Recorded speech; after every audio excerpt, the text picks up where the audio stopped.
오늘 우리에게 주시는 하나님의 말씀은 시편 136편 1절부터 16절까지 말씀입니다. 시편 136편 1절부터 16절까지 말씀을 저와 여러분들이 한 절씩 교독으로 받들어 읽겠습니다. 여호와께 감사하라. 그는 선하시며 그 인자하심이 영원함이로다. 신들 중에 뛰어난 하나님께 감사하라. 그 인자하심이 영원함이로다. 주들 중에 뛰어난 주께 감사하라. 그 인자하심이 영원함이로다. 홀로 큰 기이한 일들을 행하시는 이에게 감사하라. 그 인자하심이 영원함이로다. 지혜로 하늘을 지으신 이에게 감사하라. 그 인자하심이 영원함이로다. 땅을 물 위에 펴신 이에게 감사하라. 그 인자하심이 영원함이로다. 큰 빛들을 지으신 이에게 감사하라. 그 인자하심이 영원함이로다. 해로 낮을 주관하게 하신 이에게 감사하라. 그 인자하심이 영원함이로다. 달과 별들로 밤을 주관하게 하신 이에게 감사하라. 그 인자하심이 영원함이로다. 애굽의 장자를 치신 이에게 감사하라. 그 인자하심이 영원함이로다. 이스라엘을 그들 중에서 인도하여 내신 이에게 감사하라. 그 인자하심이 영원함이로다. 강한 손과 펴신 팔로 인도하여 내신 이에게 감사하라. 그 인자하심이 영원함이로다. 홍해를 가르신 이에게 감사하라. 그 인자하심이 영원함이로다. 이스라엘을 그 가운데로 통과하게 하신 이에게 감사하라. 그 인자하심이 영원함이로다. 바로와 그의 군대를 홍해에 엎드러뜨리신 이에게 감사하라. 그 인자하심이 영원함이로다. 그의 백성을 인도하여 광야로 통과하게 하신 이에게 감사하라. 그 인자하심이 영원함이로다. 아멘. 추석 명절이 지나고는 제가 여러분들을 처음 뵙는 자리인데 명절 연휴 어떻게 보내셨는지요? 이 추석이라고 하는 명절이 우리만 지키는 명절이 아닌가 하는 생각을 합니다. 물론 대만이나 중국도 이 날을 쉬기는 하지만 이제 우리처럼 길게 쉬는 것이 아니라 보통 이제 하루나 이틀 정도 짧게 명절을 지난다고 이야기를 하고요. 일본은 아예 추석 명절이 없는 것으로 알고 있습니다. 그러다 보니까 우리만의 고유한 명절인가? 서양 같으면 이제 미국은 추수감사절을 지키는 것으로 알고 있고 유럽은 또 추수감사절을 지키기는 지키는데 미국처럼 이제 11월 마지막 주에 지키는 것이 아니라 보통 이제 나라에 따라서 이제 9월이나 10월에 이제 감사하는 절기를 잠깐 이제 갖는다는 기록이 있습니다. 우리는 이제 오래전부터 이 추석이 한 해 동안 농사를 지은 결실을 가지고 이제 과거에는 조상들께 이제 감사를 하는 절기로 지켰는데 우리가 하나님을 믿게 된 이후로는 이제 조상들도 감사하긴 하지만 무엇보다 이제 이 모든 것들을 주관하고 다스리시는 하나님께 이제 감사하는 시간을 갖게 됩니다. 그래서 지난 주일에 이제 우리가 들었던 말씀의 제목도 감사로 제사를이라고 하는 제하의 말씀을 들었습니다. 그런데 추석 때 그날도 이제 우리 목사님 이제 선곡하신 찬양으로 찬양을 부르다 보니 찬송으로 찬양을 부르다 보니까 추수감사절 찬송을 좀 앞당겨서 이제 부른다 하는 그런 느낌이 없지 않아 있었는데 이렇게 추수 찬송도 부르고 또 감사하는 말씀도 듣기는 했지만 아마 이제 또다시 우리는 추수감사절 예배를 드리게 될 것입니다. 그러다 보면 이제 때로는 한 해에 두 번씩 추석 때도 감사하고 추수감사절 때도 감사하고 하는 이제 이중에 감사를 하는 거 아닌가 하는 이제 생각을 할 수도 있습니다. 그러다 보니까 이제 실제 뭐 한국 교회에서도 추수감사절을 추석과 같은 시기에 맞추어서 예배를 드리는 교회도 있고요. 아니면 조금 더 이르게 이제 10월 정도에 추수감사 예배를 드리는 교회도 있는데 전 개인적으로 그냥 일반적인 절기에 맞추어서 이제 11월 셋째 주일 날 추수감사절을 갖게 됩니다. 뭐 개인적인 이유라고 한다면 그래도 한 해가 좀 어느 정도 저물 때 즈음에 가서 그동안에 이제 모든 것들을 감사해야 되지 않을까. 아무래도 지금 뭐 여러분 느끼시는 것처럼 이 9월 추석은 아직도 이젠 가을 같지도 않고 마치 여름 같잖아요. 그리고 추수가 안 끝난 집들도 있잖아요. 이제 오히려 지금부터 이제 과일 농사도 추수를 해야 되는 집도 많고 뭐 실제로 우리가 1년에 아직 3분의 2밖에 지나지 않은 상황에서 벌써 이제 한 해를 감사하기에는 조금 이르지 않나 하는 생각도 하기는 합니다. 그럼에도 불구하고 추석 때 감사를 드리는 거 내지는 또다시 한번 추수감사주일에 감사를 드리는 건 아무 문제가 없다고 생각을 해요. 왜냐하면 언제 감사를 해도 그 감사가 몇 번이 된다고 할지라도 이것이 우리 신앙생활에 있어서 가장 중요한 믿음의 표현이기 때문입니다. 여러분, 믿음이 뭐라고 생각을 하십니까? 어떤 것이 믿음입니까? 열심히 믿음입니까? 봉사가 믿음입니까? 성경에 대한 많은 지식이 믿음입니까?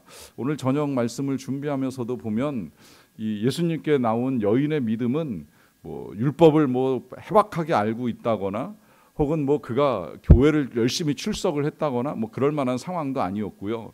그렇다고 무슨 대단한 봉사나 선행을 했다는 기록이 없어요. 믿음은 의외로 단순합니다. 그건 주님께 나아오는 것이 믿음이고, 거기에 좀 더 한 가지를 덧붙인다고 하면 저는 감사가 믿음의 표현이라고 생각을 합니다. 우리의 믿음은 감사로 드러납니다. 아무리 열심을 내고 아무리 수고를 하여도 그 입에 늘 불만이 차 있고 짜증이 차 있고 원망이 차 있고 불평이 가득하다면 그 사람을 믿음의 사람으로 보기는 쉽지 않다고 하는 것이죠. 우리의 믿음이라고 하는 건 하나님께서 가진 것을 구하는 믿음도 필요하지만 하나님께서 우리에게 베풀어 주신 은혜들을 헤아리면서 감사하는 것도 믿음이라고 하는 것입니다. 그와 같은 은혜는 무시한 채 구하기만 하는 것만으로 믿음이라고 하기에는 쉽지 않다는 말씀입니다.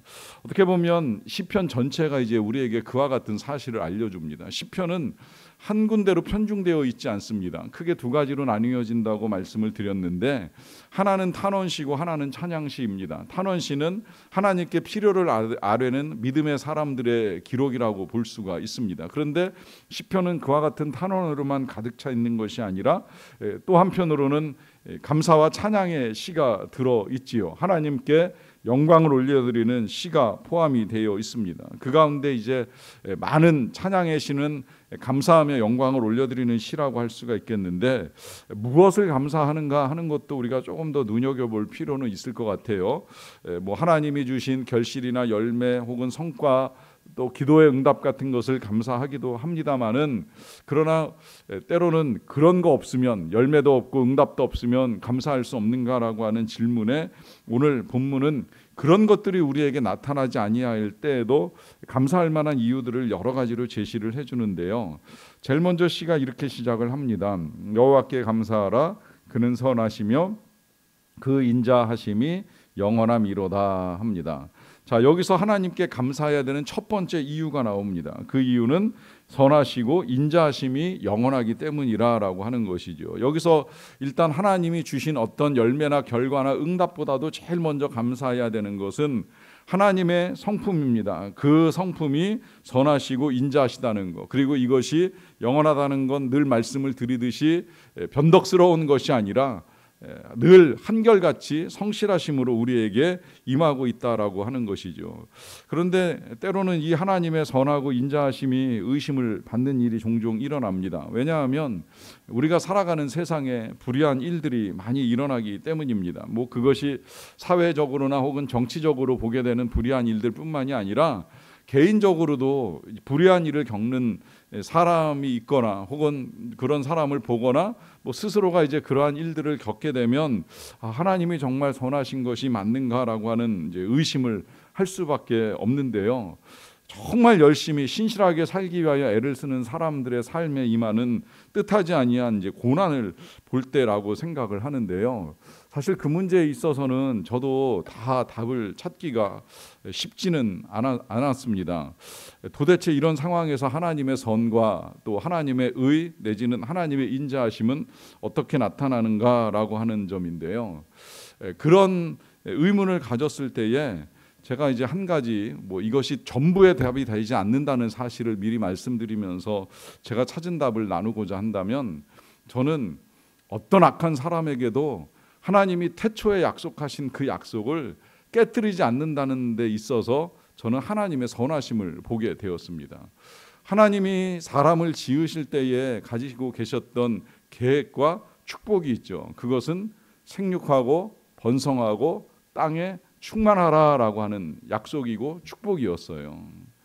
그 약속과 축복대로 사람들은 이제 성장하면 결혼해서 자녀를 낳고 기르고 번성하는 일들을 하게 됩니다. 인간이 인위적으로 그것을 하지 않기 위하여 애를 쓰지 않는 한 누구라도 다 자손을 낳을 수 있는 능력을 허락해 주신 것이죠. 뭐 간혹 태가 막혀 있어서 열리지 않는 경우도 성경에 나오기는 합니다만은 그 또한 하나님의 깊으신 뜻 가운데 이제 사무엘 같은 사람을 기도 가운데 만들어 내시기 위한 그런 일들이 벌어지는 경우는 있다 할지라도 대부분의 경우에는 악하든지 선하든지 하나님께서 생육하고 번성할 수 있는 길을 다 열어주셨다는 거예요.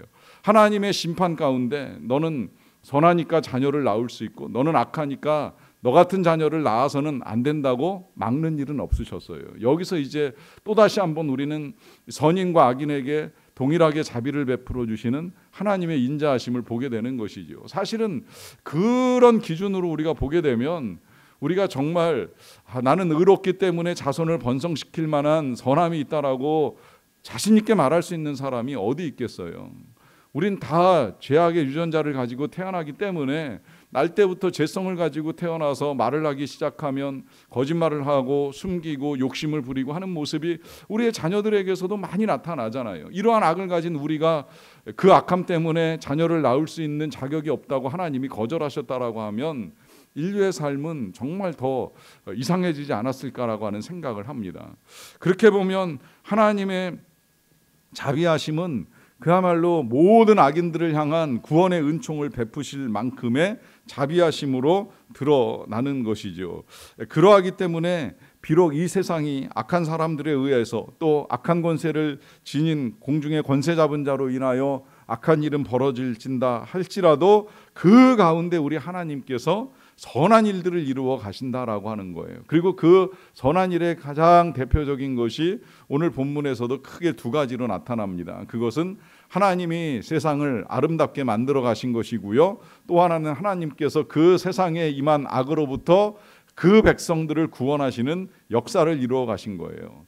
그 첫 번째가 창조의 역사가 이루어지는 과정 속에도 세상은 혼돈하고 흑암이 깊음 위에 있었습니다. 그 가운데 이제 하나님이 빛을 만드시고 별을 만드시고 해와 달을 만드시면서 질서를 잡아가셨잖아요. 이것이 하나님의 창조의 역사입니다. 오늘 본문에서 해로 낮을 주관하게 하신 이에게 감사하라, 큰 빛들을 지으신 이에게 감사하라, 달과 별들로 밤을 주관하게 하신 이에게 감사하라라고 하는 말씀이 반복되는 이유는 어둠 속에서 빛을 창조하시고 그 빛과 함께 질서를 만드신, 또 질서를 만드시고 주관하고 다스리시는 하나님의 창조에 대한 감사가 얼마든지 가능하다라고 하는 것이고요. 그 다음에 이제 또 하나, 하나님은 이 이스라엘 백성들이 애굽의 깊은 혼돈 속에 빠져 있을 때 그들을 구원하신 역사를 이루어 가신 것이지요. 이것이 우리가 하나님의 선하심과 인자하심을 믿고 찬송할 만한 이유가 된다는 거예요. 그런데 이와 같은 창조와 구원의 역사는 그 오래전 과거의 창조로부터 이스라엘의 구원 역사에 이르는 것으로 끝난 것이냐라고 하면 절대 그렇지 않다는 사실 우리가 너무 분명히 알지요. 우리의 구원은 예수 그리스도를 통해서 십자가에서 이루어졌습니다.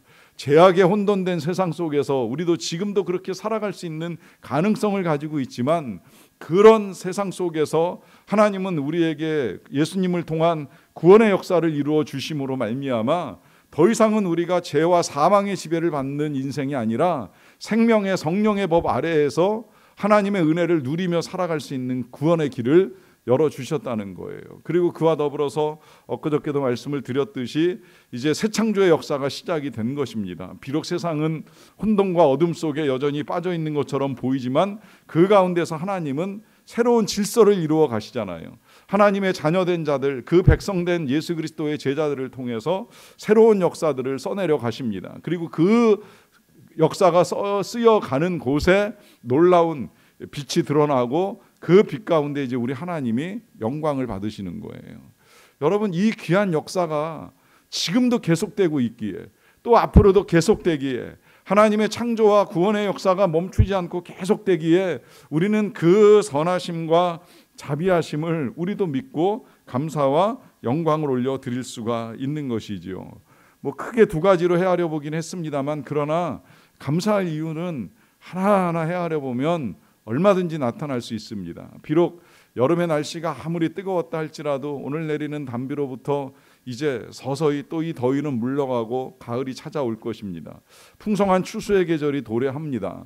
이 말씀을 드리는 이유는 아무리 뜨거운 햇볕 같은 고난의 시기라고 할지라도 반드시 지나가고 새로운 날들이 우리에게 도래한다는 것입니다. 이것이 새하늘과 새 땅을 우리에게 약속하신 주님의 말씀이고 우리는 그것을 믿고 신뢰하며 나아가는 것입니다. 그러하기에 오늘도 하나님의 선하심과 인자하심을 감사하시고 또 구하는 일들 가운데 응답하시는 하나님의 일들을 통해 더욱 감사와 찬송을 올려드리는 저와 여러분들의 삶이 되시기를 주님의 이름으로 간절히 축원합니다. 기도하겠습니다. 하나님 아버지 감사합니다. 하나님의 이름을 찬양합니다. 그 선하시고 인자하시고 자비하심이 무한하시고 영원하심으로 말미암아 감사와 영광과 찬송을 하나님께 올려드리옵나이다. 만물을 지으신 하나님, 때로 우리의 눈이 어두워져서 그 빛을 지으시고 태양을 만드시고 또 달과 별을 다심으로 말미암아 밤하늘을 아름답게 수놓으신 하나님의 그 창조의 능력을 헤아리지 못할 때가 많은데 다시금 말씀을 통하여 하나님의 이 귀한 역사들 우리를 위하여 이루어 놓으신 보시기에 아름다운 것들로 말미암아 감사와 찬송을 올려드리옵나이다. 그와 같은 창조의 능력과 권세를 가지신 하나님께서 우리를 사랑하셔서 우리를 위하여 구원의 역사를 이루어 주신 것을 또한 감사드리옵나이다.